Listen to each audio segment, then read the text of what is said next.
નમસ્કાર, આપ જોઈ રહ્યા છો સ્પાર્ક ટુડે ન્યૂઝ. સુરત શહેર સાયબર ક્રાઇમ સેલની ટીમે છેતરપિંડી કરનાર 2 આરોપીઓને ઝડપી પાડ્યા છે. શેર માર્કેટમાં ઇન્વેસ્ટમેન્ટ કરવાથી સારું એવું વળતર મળશે એમ જણાવી 30 લાખ રૂપિયાનું રોકાણ કરાવ્યું અને પછી છેતરપિંડી કરી લીધી. આ 2 આરોપીઓને સુરત શહેર સાયબર ક્રાઇમ સેલની ટીમ દ્વારા ઝડપી પાડવામાં આવ્યા છે અને કાયદેસરની કાર્યવાહી કરાઈ છે. 12/12/2025 રોજ એક NCCRB કમ્પ્લેન્ટ સુરત શહેરમાં દાખલ થયેલ હતી, જેમાં 30 લાખનું ઇન્વેસ્ટમેન્ટ ફ્રોડ કરવામાં આવેલ હતું.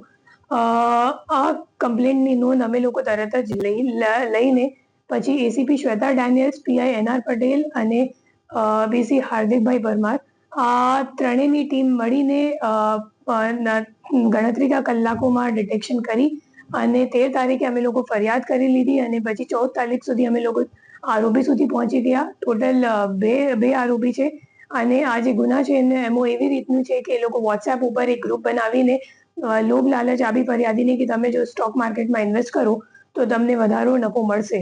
તો આ મુજબ લોભ લાલચ જ્યારે આપી તો ફરિયાદીએ અગાઉ થોડુંક ઇન્વેસ્ટમેન્ટ કરી પછી એમને જ્યારે વિડ્રોવલ માટે પૂછ્યું તો 3 લાખ સુધીનું વિડ્રોવલ સામેવાળાએ કરી દીધું. તો એમને વિશ્વાસ થઈ ગયો કે ખરેખર સાચી હશે અને પછી આગળ એમને ઇન્વેસ્ટમેન્ટ કરવા ના દીધી અને એને વધુ ઇન્વેસ્ટમેન્ટ પણ કરી નાખી અને વિડ્રોવલ નહીં થતી તો એમને ખબર પડી કે મારી સાથે ખરેખર છેતરપિંડી થઈ ચૂકી છે. એમાં જે 2 અક્યુઝ અત્યાર સુધી અમે લોકોએ ઝડપી પાડ્યું છે, બંનેનું નામ છે, એકનું નામ હિતેશ છે અને બીજાનું નામ ધાર્મિક છે. અને એ બંને કરંટ અકાઉન્ટ, મુખ્ય રીતે એ લોકો કરંટ અકાઉન્ટ ખોલાવે છે અને કરંટ અકાઉન્ટ ખોલાવી એક યશ કરીને માણસ છે મુંબઈનું, એમને આપે છે. અને આમાં અમે લોકો એમની પાસેથી 11 કરંટ અકાઉન્ટ કુલ મળી આવેલ છે અને 11 કરંટ અકાઉન્ટમાં ટોટલ 53 કમ્પ્લેન્ટ્સ નોંધાયેલ છે અને 57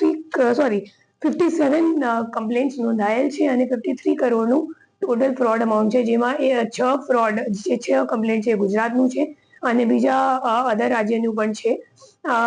એમાં મુખ્ય રીતે અમે લોકોને જોવા મળ્યું કે જે આરોપીઓ છે એમના ફોન ઉપર એક ચાઇનીઝ એપ પણ છે.